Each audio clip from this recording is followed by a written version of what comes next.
Welcome to the Fantasy Formula One podcast. I'm Paul. That's Ben. Hey, And this is everything you need to know about the state of fantasy Formula One and a lot of things about the state of real world Formula One leading up to the 2025 Japanese Grand Prix. To know where we're going, we first looked where we've been. So far, we've been to Australia and we've been to China. And things are not as straightforward as they have been in years past, specifically with Ferrari getting disqualified. Rookies are in the top 10. And Yuki Tsunoda might be getting promoted to Red Bull Actual. almost nothing is clear. Yeah. McLaren is doing great. Good for them. Mercedes is doing just Kimi fine.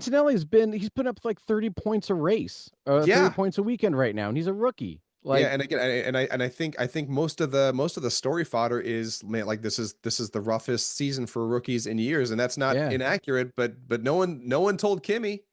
no, He's no, he's he's doing uh he's fine. cruising. I think the two biggest talking points of the week are what happened to Ferrari and the Liam Lawson Yuki Tsunoda speculation. I think from a tactics perspective, it's the right way to go. Yuki hasn't been in a Red Bull before. You can't do worse than P19 and P20. You might as well. You have nothing to lose by swapping them out. You have everything to gain. Liam Lawson truly doesn't have an answer for how hard the Red Bull is to drive. Then why not swap him out? I don't think it would be a bad thing to do. And it's only two races in, so you still have enough time to stay in the fight for the constructor hunt. I don't disagree with you, but for argument's sake, here are the mulligans I'll give Liam Lawson. Okay. One, while not exactly a rookie, he's got exactly 11 races under his belt, so he's still pretty green. Yeah. And that's over the course of maybe 3 seasons. Week one was just a mess for everyone across the board. So I'm True. willing to scratch that. I agree with you there. Um, I know there was an article as well on F1.com talking about the preseason practice period for Liam Lawson and Max Verstappen, where there's 3 total days, and rather than having them go back and forth and trade off drive time, they gave Liam Lawson a day and a half and they gave Max Verstappen a day and a half. And while maybe some concentrated time is good, that cadence gives them a little bit less of a break in between driving sessions to Yeah. analyze what they're doing or to compare against each other. I think there are a couple of things stacked against Liam right now that I would tend to give him at least one more week to kind of figure things out, especially given the appearance that the car is tuned to Max Verstappen's unique skill set, Yeah. preferences, driving style that no one else really seems to have. Otherwise, you're going to find the exact same thing happens with Yuki Tsunoda in a Red Bull car. I don't think it's so much of who's in the driver's seat so much as the lack of tuning to that driver's specific needs. No, that could very well be because here's a thought experiment. What happens if Yuki Tsunoda also gets B20? Sure. Do you keep him in it? And as soon as you do, then it's like, all right, so you give Liam Lawson, to your point, one righteous race and it doesn't pan out, or righteous Right. race in a sprint, it doesn't pan out, and you swap him out for Tsunoda, it doesn't work out for him. Well, then who do you keep there? In terms of driver mentality, it seems that when Yuki Tsunoda gets stressed out, he gets flustered. Liam Lawson, when he gets stressed out, he gets a little reckless, but he's aggressive. If you're going to err on one side as a Formula One driver, you err on the side of pushing a little harder, being a little bit Yeah. reckless, being aggressive, and not losing your nerve. Yeah, Yuki Tsunoda yells, Liam Lawson flips off Sergio Perez as he's driving Correct. by, you know? Yeah. Yeah. Yeah, he's got these like the slow motion Luigi Mario Kart gif, if I can Right. find that. Yeah, where he's got some evil in his eyes. Now, that being said, do I think they did Yuki Tsunoda dirty by not giving him a chance at Red Bull at the start of the season? Yeah. Absolutely. I'd love to see him, have his shot. I don't know. I guess it might come down to what Red Bull's thinking logic wise as far as the rest of the season. If they're not touching the Red Bull car anymore, Yeah. then all right, put it in somebody, see who can figure it out.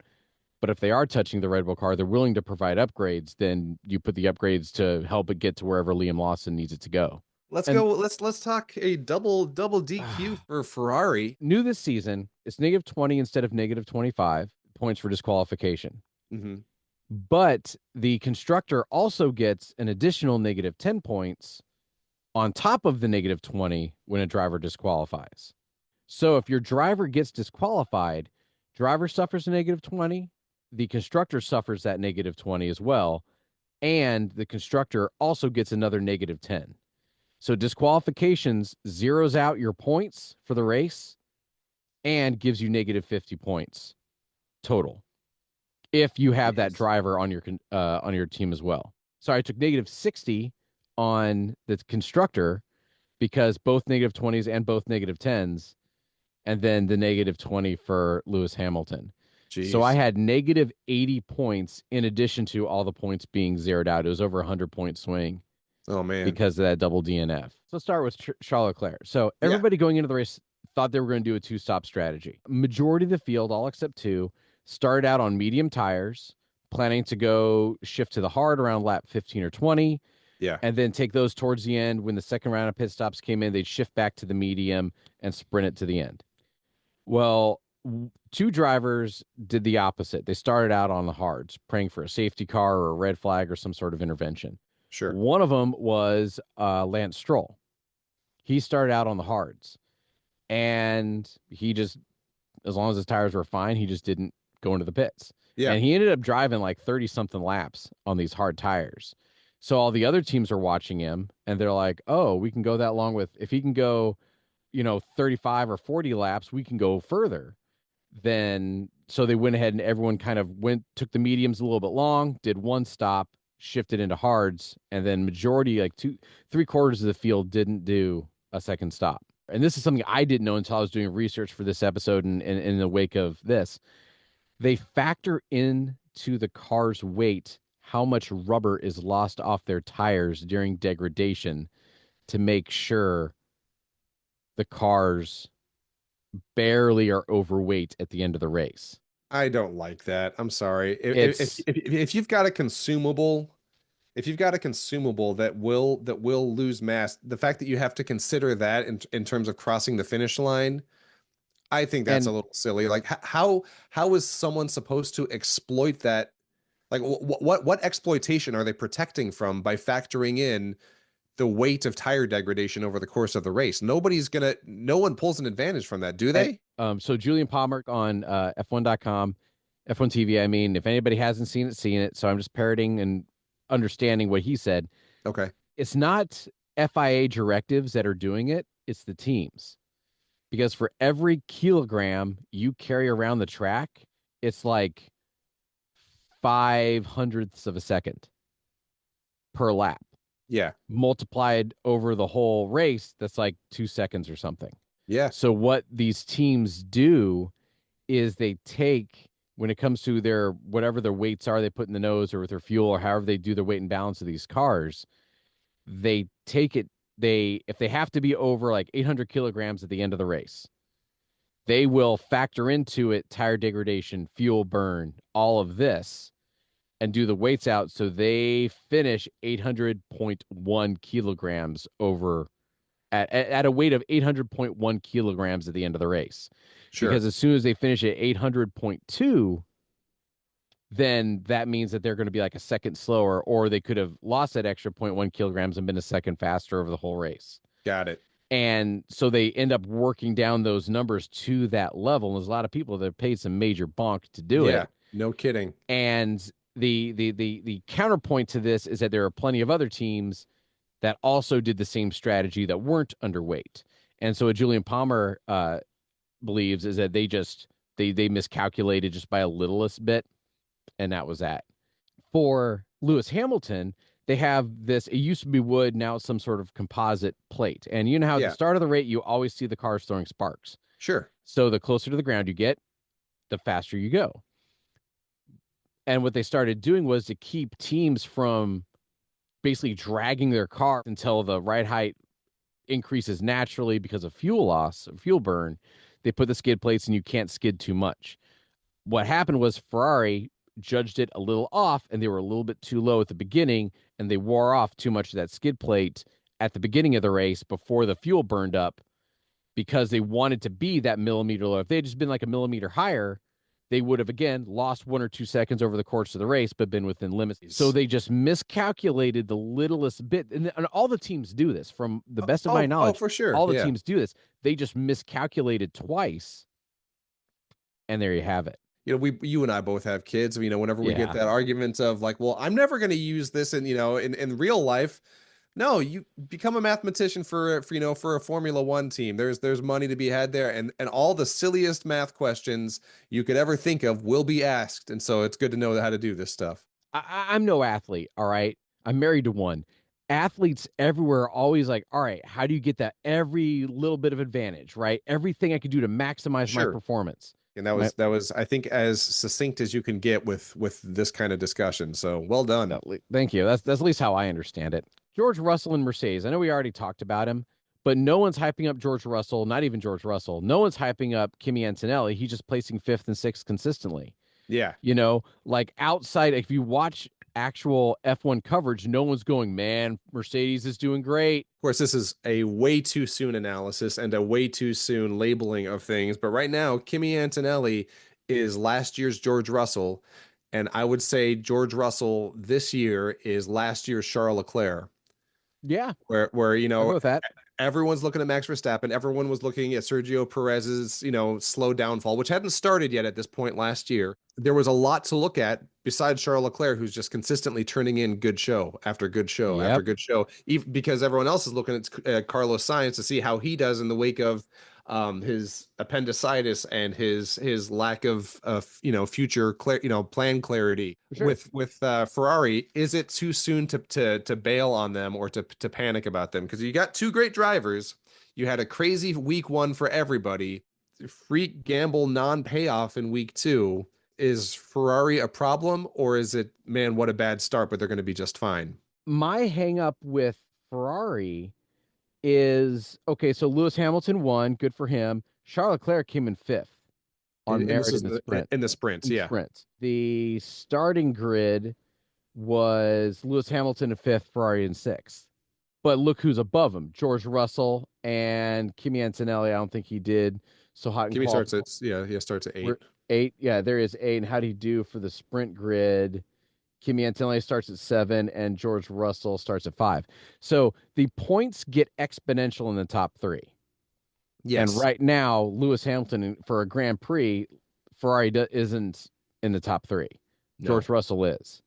So I'm not saying divest of them just to get rid of them. I'm saying divest of Ferrari to get Mercedes. Mercedes is going up in value, and Ferrari, wherever they went, is dropping in value. So as soon as this goes one more week, you won't be able to get Mercedes on your team. No, that's a If you great keep point. Ferrari, that delta is going to grow and you won't be able to get out. Eventually, when Ferrari starts to get their stuff together, they're going to displace somebody.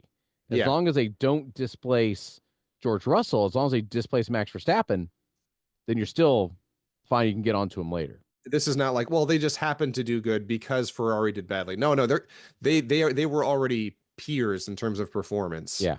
Um, I think down the road there's a lot to be excited about with Ferrari, but now but it has not emerged yet. At So least from a fantasy perspective. Here, yeah, let's go and take a look at how.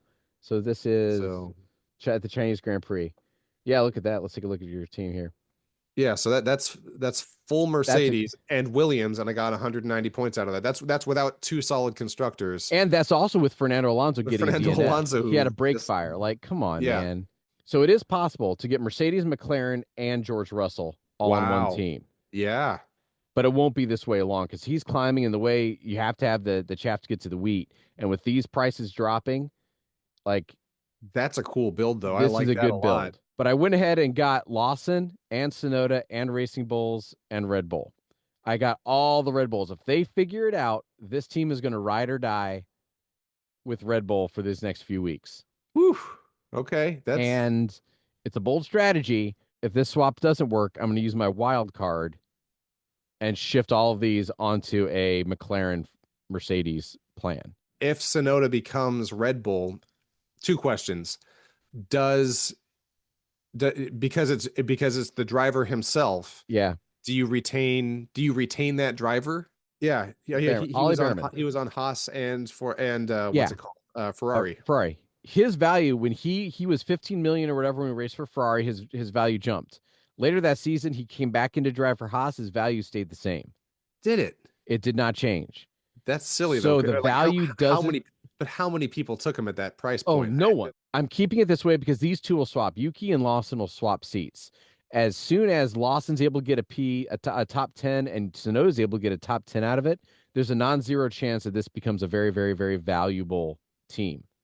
And it's worth the one build with the 1 or 2 weeks for me to figure this out. Such a cool experiment. I feel like did you watch Breaking Bad? No, I didn't. I want to. Okay. It's on my list, but I haven't There's a seen it guy yet. named Jesse, and he was like doesn't get the complex stuff that's going on as they're cooking meth, but he's like, yeah, science, and I feel like exactly like that's what this is, because like in the next week, this team will look exactly the same, but also wildly different. Wildly And all different. the implications for the exact same team will be wildly different. Mm-hmm. So this is the one to watch. Like if all of the rest of the stuff that we talked about was gibberish, this is fascinating. Yeah. Just So like a case study on the world of Red Bull and racing bulls and V Carb and Baby RB and Yuki and Honda, and just what a weird petri dish of variables, because this is crazy stuff. for this guy, it's Kimi Antonelli. I didn't afford because I had taken some losses with the other Yeah. guys. I couldn't afford George Russell, so I got Kimi I mean, that's Antonelli, okay. and Kimmy's solid. he is. And again, if you have McLaren, they've got what, like a 1-5 finish and then a 1-2 finish Yeah. with alternating Grand Prix winners after 2 weeks. Come on.